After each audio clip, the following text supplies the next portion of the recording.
read Pride and Prejudice for the first and only time when I was 8 years old. There are some books you only need to read once. I still remember the opening line vividly.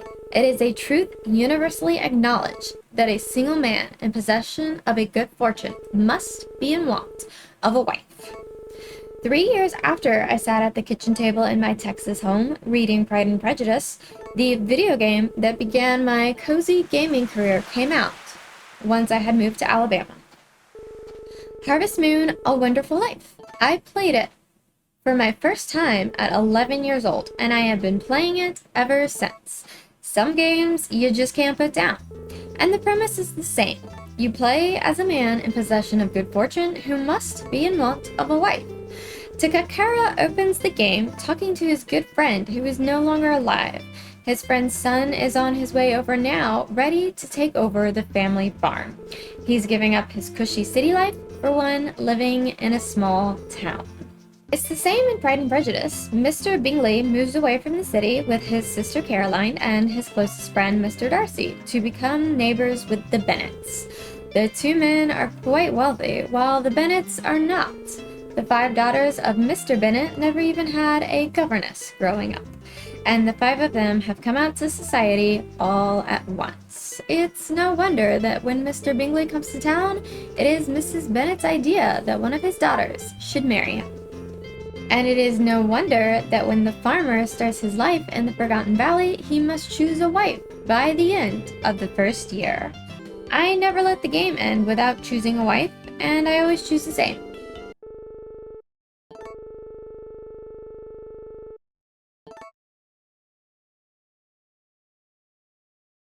Now that there is a Story of Seasons remake, which I am streaming, I will once again be choosing Nami. There's so many marvelous things about Nami, but we can get to that later. Marvelous is the company that currently develops Story of Seasons, but there is a history behind these long-standing games and a different name.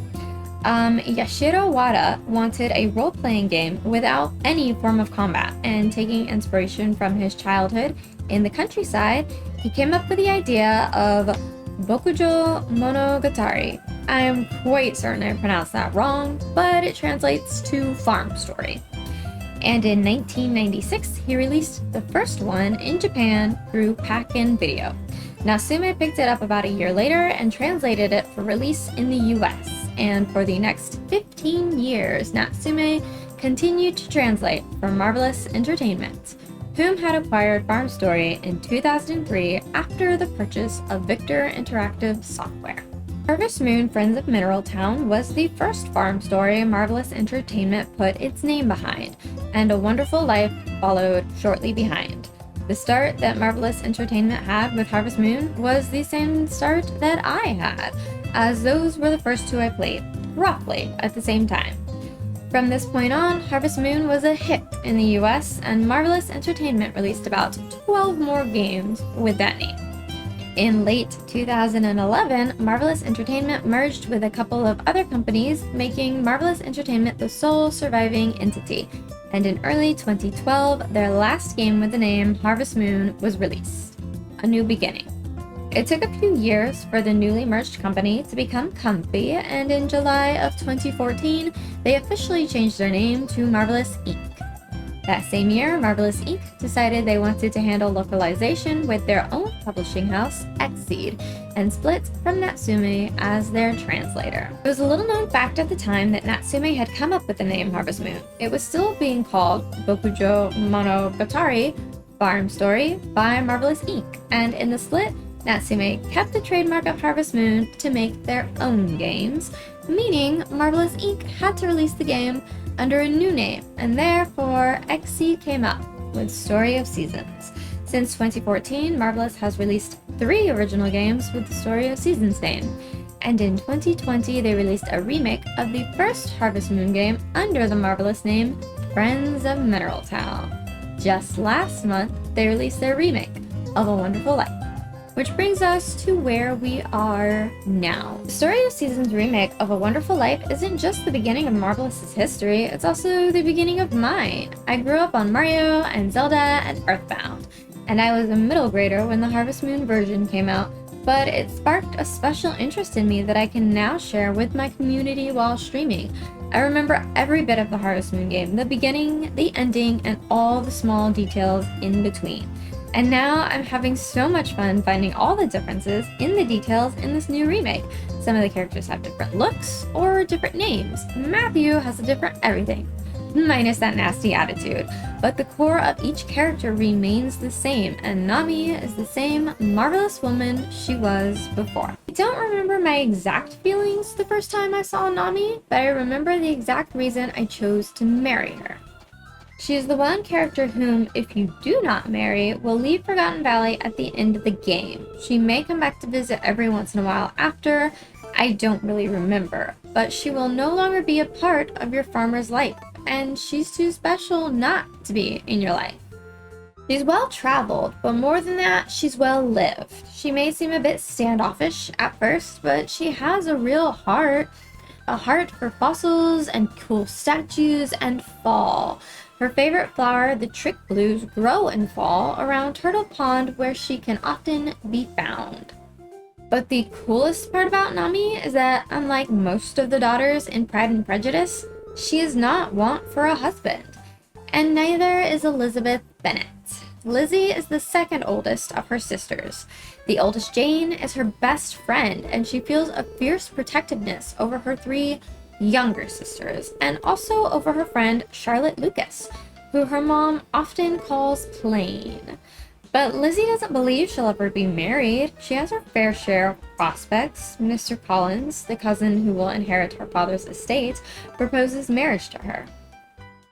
Mr. Wickham, a soldier, shows interest in her too, and then, of course, there's Mr. Darcy, who finds her barely tolerable. But it is really only Mr. Darcy, who Lizzie believes to be a terrible person, that catches her attention the most.